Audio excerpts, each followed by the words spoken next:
Ghazipur SK music के सौजन्य से सौरभ कुमार मुन्ना के देखरेख में वीडियो बनत बा। ज्यादा से ज्यादा लोग सब्सक्राइबर बनी, बेल आइकन के घंटी दबाई, लाइक करी, कमेंट भी करी, जहां गलती हो के बतावा भी। वो समय के बात बा जौना समय भगवान श्री कृष्ण जी का जन्म भइल और कहाँ भइल? आधी रात में भइल। आधी रात के विषय में बताई कि बाबू के करे संगे का घटना भइल, कब भइल, कैसे भइल, काहे भइल,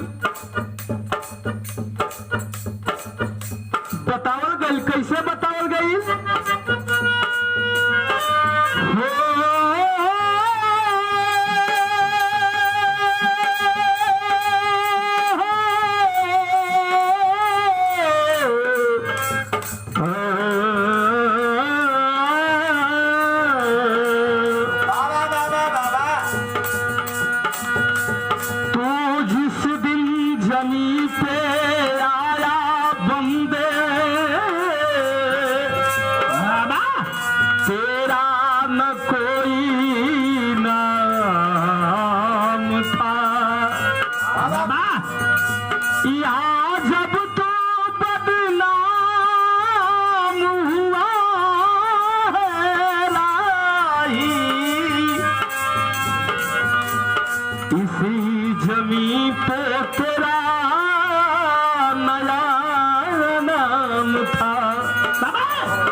इंसान जब जन्म लेला वो समय तक ओकर कौनो नाम ना रहला। ये धरा धाम पे जब जन्म ले लेला ओकरे बाद ओकर नामकरण होला, ओकर नाम रखाला। चाहे हर एक जीव जंतु, चाहे जौन जीव जंतु ओखर, फूल ओखर, वनस्पति ओखर, चाहे आदमी ओखर, मनुष्य ओखर, चाहे जौन चीज ओखर, ये धरा धाम पे अइले के बाद ही ओकर नाम रखाला। आधी रात के विषय में बताई। अरे आधी राती हो, आधी राती, अरे आधी रात फूल ले बेलिया हो, हर बेलिया हो, गुल फूल आधी रतिया,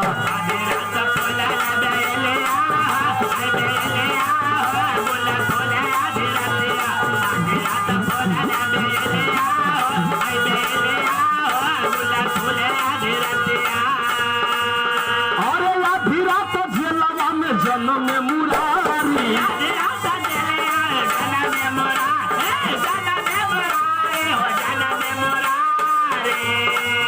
अरे आधी रात वासुदेव लाए नंद द्वारी,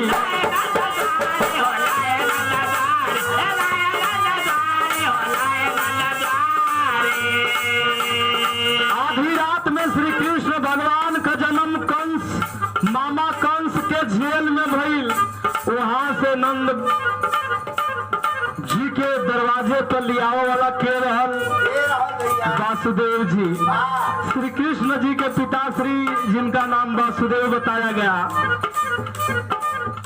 अरे आधी रात हो, आधी रात, अरे आधी रात उड़ल कन्या सतिया हो, कन्या सतिया हो, गुल्लर फूले आधी रतिया, आधी रात उड़ल कन्या सतिया हो, कन्या सतिया, गुल्लर फूले आधी रतिया, आधी रात फूले कन्या सतिया हो, कन्या सतिया हो, गुल्लर फूले आधी रतिया। वही समय जौन लड़की वासुदेव जी लिए न नंद जी के दरवाजे सुता के चल गई ना, तो लड़की के जब श्री कृष्ण जी के सुतौना लड़की के उठा के लेके चल गई ना, जेल में गई ना, वो समय वासुदेव जी जेल में ले जाके वो लड़की को सुता देना। कंस मामा आया, उसको भी पटकना चाहा, लेकिन वो लड़की हाथ से छूट गई और उड़ करके आकाशवाणी करती है कि ऐ मूर्ख, तू मुझे क्या मारेगा? तुझे मारने वाला तो इस धराधाम पे जन्म ले लिया है। दूसरी लाइन में बताओ गई, अरे आधी रात तुलसीदास गईल ससुरारी,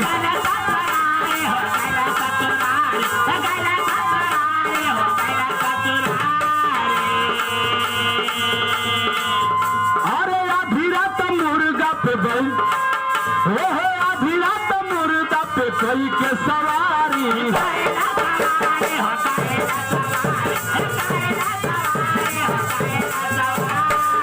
अरे आधी रात हो आधी रात अरे आधी रात बाउर भैली मतिया हो अरे मतिया हो गुल्लर फूले आधी रतिया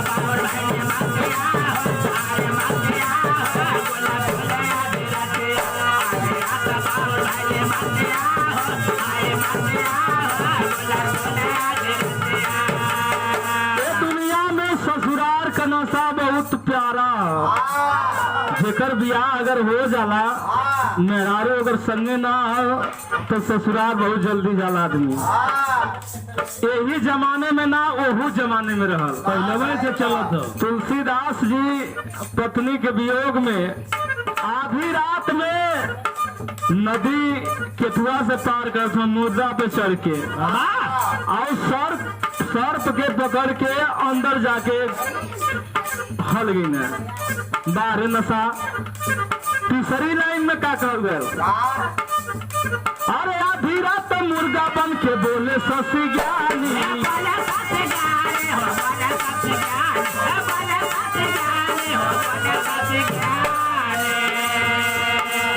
अरे आधी रात लूट गई हिला का पानी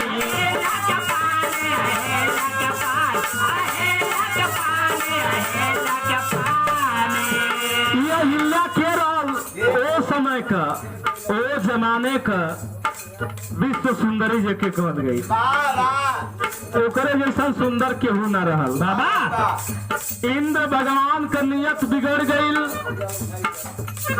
चंद्रमा से सोर्स लगाना जैसे आजकल मोबाइल से सोर्स लगावल जला वो समय चंद्रदेव से इंद्र भगवान सोर्स लगाना नियत खराब हो गई वो समय जोने समय अहिल्या का पति गौतम ऋषि गंगा स्नान करने के लिए उसी रात को सोच रहे हैं 4 बजेगा भोर में जाऊंगा 12 बजे चंद्रमा जी मुर्गा के भेष बना के बोल देना 12 बजे राती का गौतम ऋषि के समझ में आल कि 4 बज गए 12 बजे रात में आधी रात अभियाई राती का गौतम ऋषि गंगा स्नान करने के लिए चल देते हैं इधर इंद्र भगवान गौतम ऋषि का रूप बना करके घर में घुस जाते हैं अहिल्या के साथ जो नहीं करना चाहिए वो किए उसके बाद जब गंगा जी के किनारे गौतम ऋषि पहुंचना वो समय माता गंगा कली अरे मूर्ख तू 12 बजे रात को स्नान करने के लिए आया है तेरे घर में तेरा रूप बना करके इंद्र तेरे साथ छल कर दिया पत्नी के साथ धोखा कर दिया लौट करके गौतम ऋषि जब घर आते हैं वो समय का भाई मास्टर अरे आधी रात मुर्गा बन के बोले शशि ज्ञानी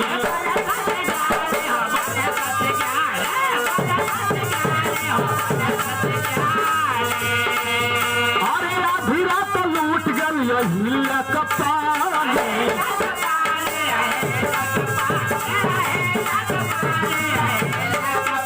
गौतम ऋषि आके कहते हो कि माला हम तो छल में चल गई गंगा जी नहाए तोके भी समझ में ना आयल कि असली गौतम ऋषि हम की डुप्लीकेट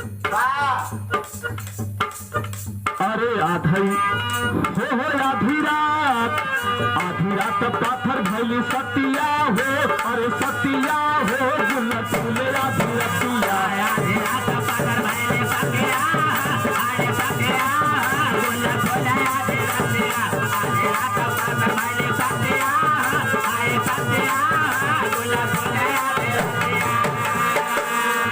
और का भला भी रात में के करे संगे का भयल अरे आधी रात डूबती गई भीष्म के संभानवा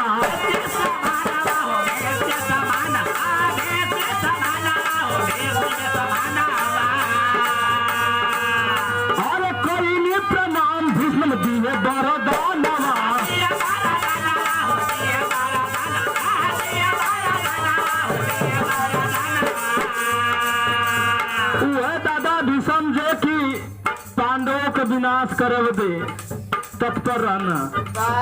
भगवान श्री कृष्ण के कहला अनुसार द्रौपदी आधी रात को दादा भीष्म के पास जाकर के पैर छूती है। दादा भीष्म आशीर्वाद देते हैं कि जाओ सौभाग्यवती भवा। जब सौभाग्यवती इधर कर दिला तो उधर कैसे जान मरवाए दादा। अरे आधी रात भूल गई बतिया हो, अरे बतिया हो गुलर फूले आधी रतिया।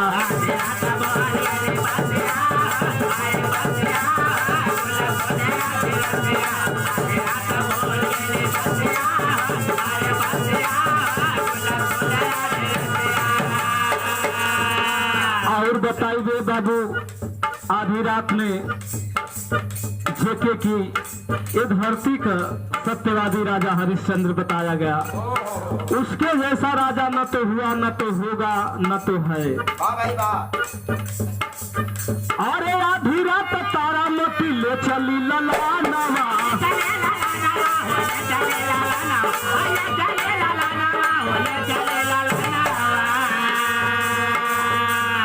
आधी रात हरिश्चंद्र मांगे ला कफनवा।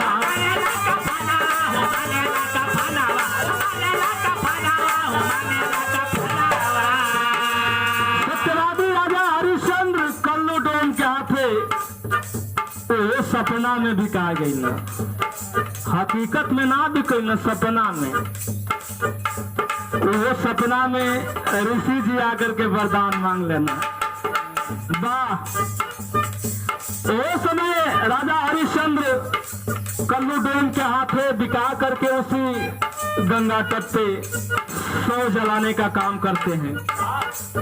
वो समय उनके पत्नी तारामती अपने बेटा रोहित कैसे मरल, जेके की सर्प काट ले रहा। आधी रात में अपने बेटा रोहित के लेके जात बाणी और रोत बाणी, लेकिन हरिश्चंद्र का कहना, अरे आधी मत हो आधी रात तारामती ले चली ललानवा।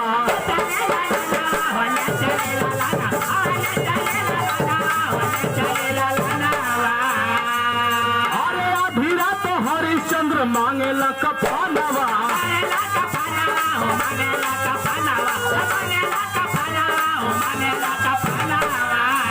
कहना की बिना कर देले हम तो के अग्निदान ना देले।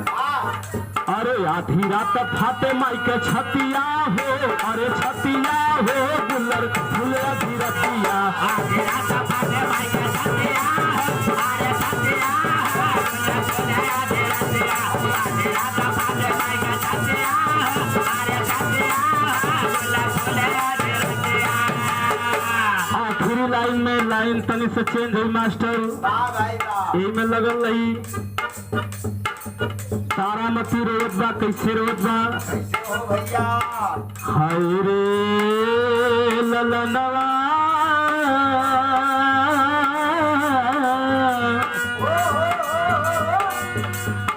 हाय रे ललनवा रे सजना। अरे तोहरे ललनवा रे सजना मांगेला हो कर खाना। तोहरे ललनवा रे सजना मांगेला हो कर।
उस समय माई तारामती अपने बेटा रोहित के अपन आंचल फाड़ करके कर देती है राजा हरिश्चंद्र जी को।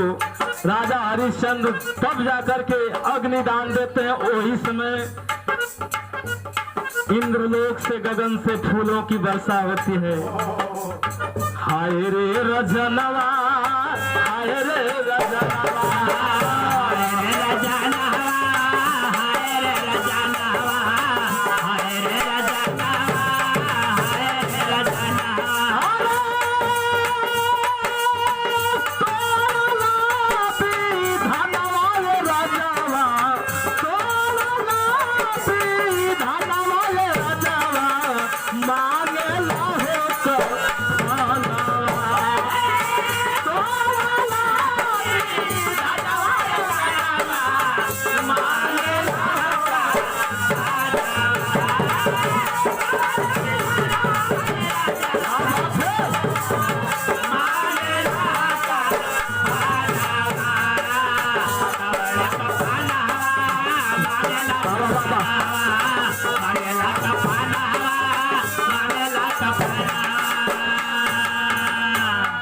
राजा हरिश्चंद्र।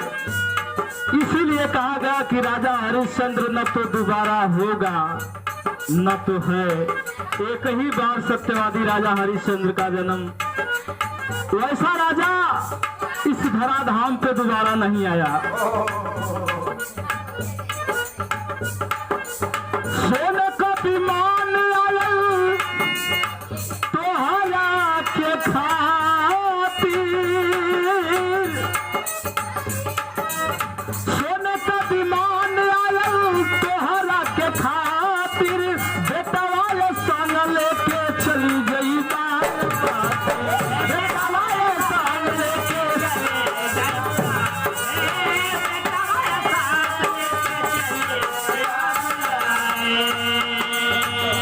अरे राजा हरिश्चंद्र तुम्हारा बेटा जिंदा हो गया। अपने पत्नी के साथ अपने बेटा रोहित को ले करके तुम्हारे लिए स्वर्ग से विमान आया हुआ है।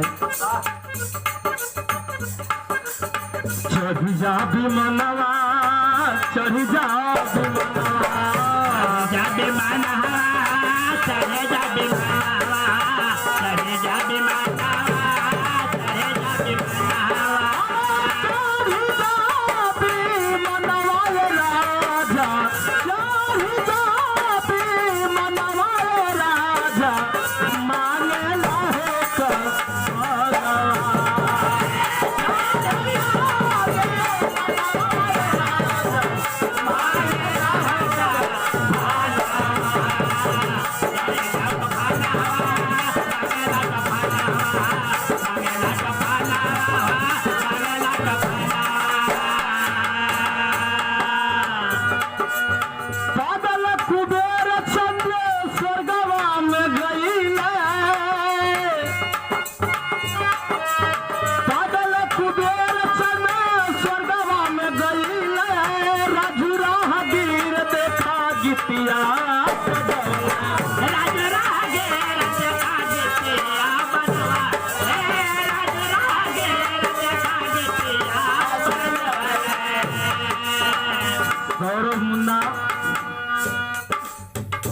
बड़ा दिल खुश होला तोरे पे। सौरभ मुन्ना, अभिषेक मुन्ना, विशाल भाई, अरे हैरा के साथ दीवानवा, अरे राकेश दीवानवा,